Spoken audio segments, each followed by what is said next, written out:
Module 7, Active Construction Part 1. Module 7 is the first of 3 modules that discusses the most common active construction items on West Virginia Department of Environmental Protection projects. This training module includes 6 construction topics that are standard in most reclamation projects. They are mobilization and demobilization, construction layout, quality control, site preparation, erosion and sediment control, and revegetation.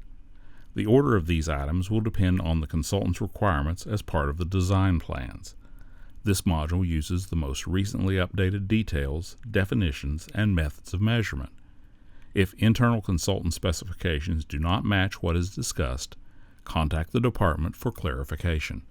Mobilization is the movement of personnel, equipment, and supplies by the contractor to begin work after receiving the notice to proceed.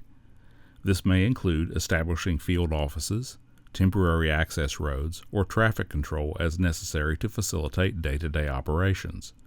A construction sign that includes all pertinent project information, including the appropriate funding source, is part of mobilization and must be installed before mobilization can be deemed complete.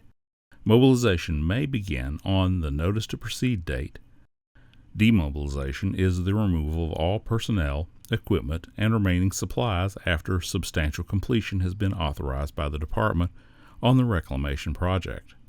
Mobilization and demobilization are typically paid out as a lump sum item broken into 2 equal parts of 50% on the first and last pay application respectively. The inspector is responsible to ensure the project sign matches the specifications, document all equipment as it enters and leaves the job site, and collect material ticketing for payment. Construction layout typically contains 4 equal parts: a pre-construction survey, initial site layout, maintaining and/or amending the site layout, and the approved as-builts. It consists of furnishing, placing, and maintaining survey stakes for the identification of site features or cut and fill requirements to properly execute the design reclamation plan. This may require field documentation and/or surveying of waste borrow sites or construction areas outside the proposed limits of disturbance. Construction layout is typically paid as a lump sum. Inspectors are responsible for recording with photo verification every time construction layout is completed on site.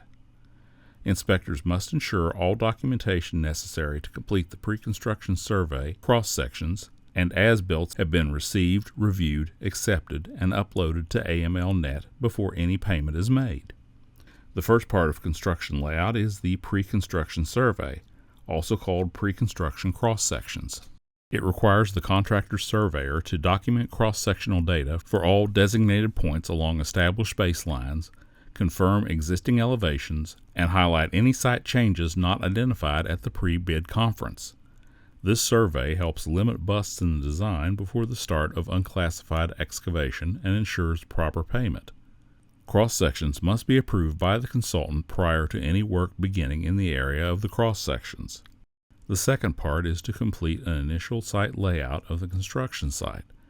This includes property boundaries, limits of disturbance, construction baselines, erosion and sediment controls, drainage structures, or feature identification for control of the work. Each field marker must include the designated feature, appropriate stationing, and the cut and fill requirements to achieve the final grade. A list of required items during the layout may be found in your specification book or by discussing with the consultant's project manager. The third part is maintaining the initial site layout and/or adding additional construction layout as needed. Examples include resetting baseline or grade stakes whenever the layout stakes are disturbed or destroyed, the installation of drainage feature templates, or on-site confirmation that grading was completed properly. Due to advances in technology, contractors commonly disregard Part 2, Initial Site Layout, and Part 3, Maintaining Site Layout. However, these parts are implemented to give inspectors control in the field. If the contractor wants to utilize GPS without layout stakes, the inspector must have the ability to verify all items covered under the traditional layout at any time and be able to verify these to the department upon request. The fourth part of construction layout is the acceptance of the final as-builts at the conclusion of the project. The contractor's surveyor will need to provide a physical copy and a digital set in AutoCAD and PDF of the as-builts.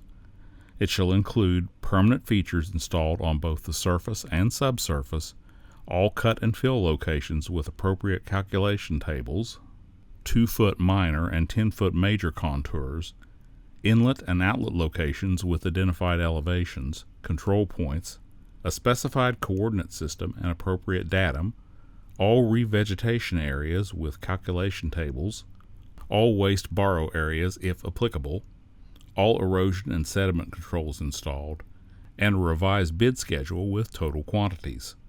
All information must be certified and stamped by the contractor's surveyor of record. Quality control consists of tests or procedures designed to verify that the materials supplied and the work performed is in accordance with the plan specifications. The contractor must get approval from the consultant for department-approved independent laboratory testing. All technicians working on a project site are required to submit a copy of their certifications prior to any testing. The consultant is responsible for determining the materials, methods, and locations that require testing. Only new materials that conform to the requirements of the specifications will be used, unless otherwise noted and approved. The three most common examples of quality control you will encounter include compressive strength testing for concrete, grout, and flowable fill, compaction testing related to unclassified excavation and pipe compaction, and sodium sulfate and soundness testing for use of limestone, sandstone, and or river gravel utilized in drainage structures. Compressive strength testing is performed on grout, ASTM C109, concrete, ASTM C31 and C39, and flowable fill, ASTM D4832, unless otherwise noted. The standard testing rate is determined by the consultant and detailed in the plan specifications. After determining the appropriate material test and testing rate, inspectors are required to document if materials being tested are representative of materials being installed. In the event the contractor chooses to utilize different or inappropriate materials, inspectors may require additional testing to confirm these materials meet the specifications or removal of those materials as outlined in sections 3.0 and 7.0 of the Supplemental Specifications for Construction and Reclamation Contracts covered in Module 2. Once the appropriate materials are utilized, the inspector will collect the testing documentation from the approved laboratory and provide it with payment applications. Compaction testing typically takes place during unclassified excavation or the installation of drainage features such as culverts or conveyance pipes unless otherwise noted. The standard testing rate for high wall backfilling is typically every 5,000 cubic yards, but can vary based on the consultant's discretion. The inspector will need to develop a testing schedule with the contractor, as well as validate that construction practices are consistent for the entire site. Documentation from the approved laboratory for field testing will be required during payment applications.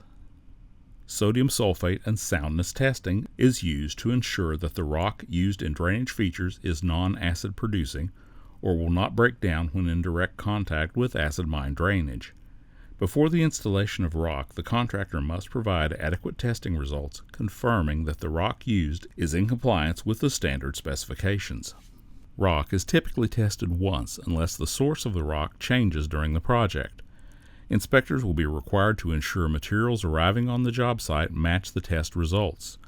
Quality control is typically paid out as a lump sum, which is at the discretion of the inspector regarding how payments are released unless otherwise noted. The inspector is responsible for developing a schedule to pay the contractor for quality control. Inspectors will be required to provide photo verification and documentation of completed tests at the time of payment. Some examples of documentation include technical certifications, material delivery slips, and all required laboratory analysis. Site preparation includes the removal and disposal of all trees, stumps, shrubs, and other vegetation, along with any household trash and garbage necessary to complete the reclamation efforts inside the limits of disturbance. This also covers the installation of temporary access roads, ditches, and laydown areas for the contractor to use during construction. Unless otherwise noted, site preparation is typically paid as a lump sum, when all the requirements for this pay item have been satisfied for the entire site. Inspectors must provide photos and any necessary documentation required to support payment, including burning permits or landfill receipts at the time of payment. Additional construction items may be part of site preparation as part of the design plan. These items will have separate methods of measurements and basis of payment required for completion. Some examples may include, but are not limited to, access road construction, gravel and/or road rehabilitation, stabilization and/or separation fabric, farm gates, and permanent and/or temporary fencing.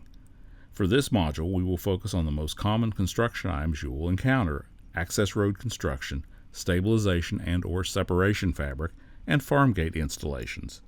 For any questions on proper documentation of additional construction items, please reference either Module 4 of this training program, the consultant, or the department. Access roads are usually installed when site access by a standard vehicle is limited or non-existent at the start of construction. Access roads are permanent features left in place after construction to allow access to installed features or by landowner request. Typically, access road construction is paid on a tonnage basis. Inspectors will be required to document that the rock delivered meets specifications and keep track of certified weight tickets in their daily inspections. Inspectors will be required to provide photo verification and all certified rock tickets for materials installed at the time of payment. Haul reports will not be accepted as a substitute for actual ticketing. Stabilization and/or separation fabric is typically installed under access roads where site drainage is problematic. This matting is typically permanent and is not removed at the project completion unless otherwise noted. Stabilization and/or separation fabric is usually paid on a square foot basis. Inspectors will be responsible for ensuring materials used match the specification requirements, as well as properly documenting the size and location in their daily inspection reports. Inspectors are required to provide photo verification and material slips of materials used for installation at the time of payment. Inspectors will need to know and understand when stabilization and/or separation fabric is considered incidental to a construction item and not a separate payable construction item. Farm gates are found near the entrances of most projects. These structures are usually permanent and tie into existing fence lines to restrict access from the public during and after construction is completed. Typically, farm gates are paid per each installed, but require a series of steps to be completed for proper payment purposes. Inspectors will be responsible for ensuring all materials used match the detailed specification and that all steps have been completed and documented in the daily inspection reports. Inspectors will be required to provide photo verification and material slips of the materials used for the installation at the time of payment. As we've previously discussed, the entrances to your projects are the first thing anyone will notice. Making a good first impression says a lot about the work completed on site. Erosion and sediment control includes all materials, equipment, labor, and incidentals necessary for the installation and maintenance of sediment and erosion controls. The contractor shall be given an approved erosion and sediment control plan, NPDES permit, and NPDES permit signed during the pre-construction conference. The erosion and sediment control plan shall follow the guidance and the requirements of the 2019 General Construction Stormwater Permit and the West Virginia Department of Environmental Protection Best Management Practices Manual. The NPDES permit does not relieve the contractor of the responsibility to remain in compliance throughout construction.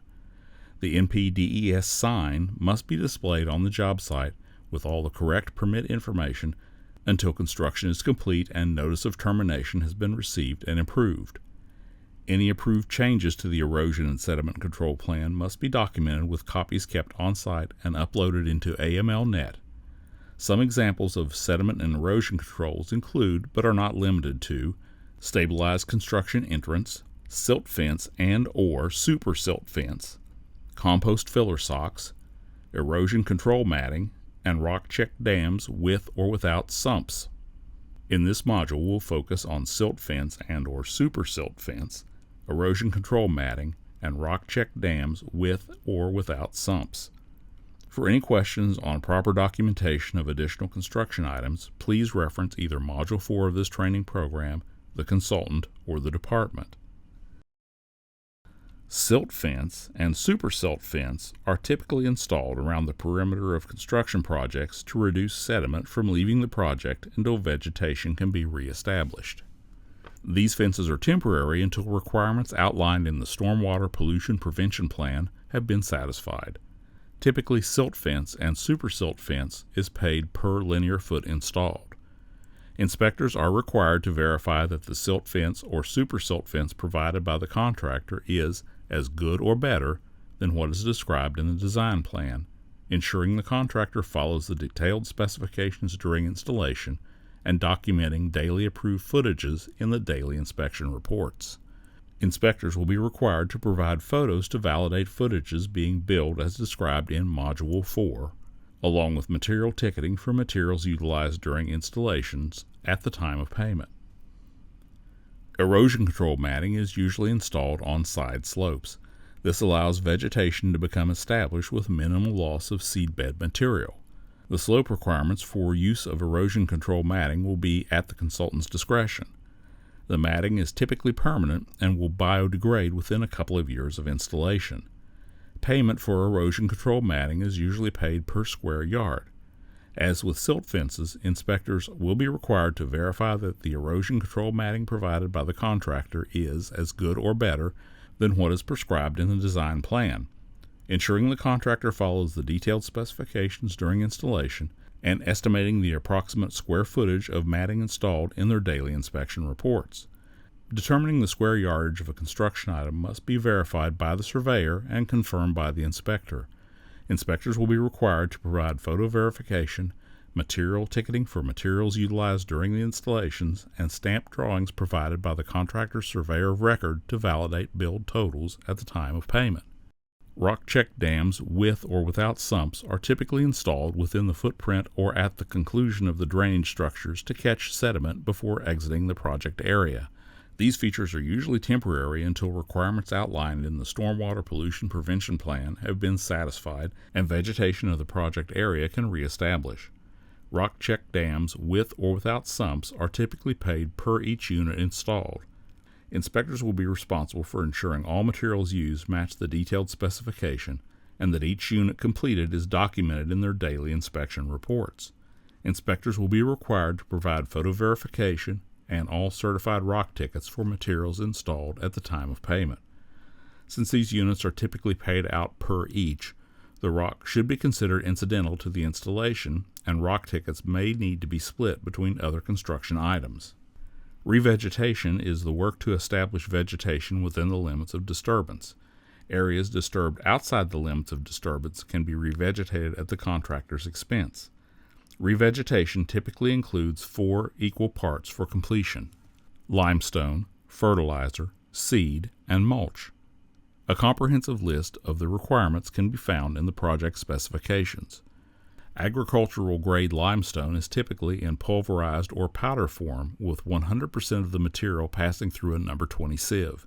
It is applied at 3 tons per acre if no soil testing has occurred. All limestone must be properly tracked into the topsoil during application. Pulverized and pelletized limestone are not the same. Commercial-grade fertilizer must contain uniform compositions of nitrogen, phosphorus, and potassium and be equal to a 10-20-20 fertilizer unless otherwise noted.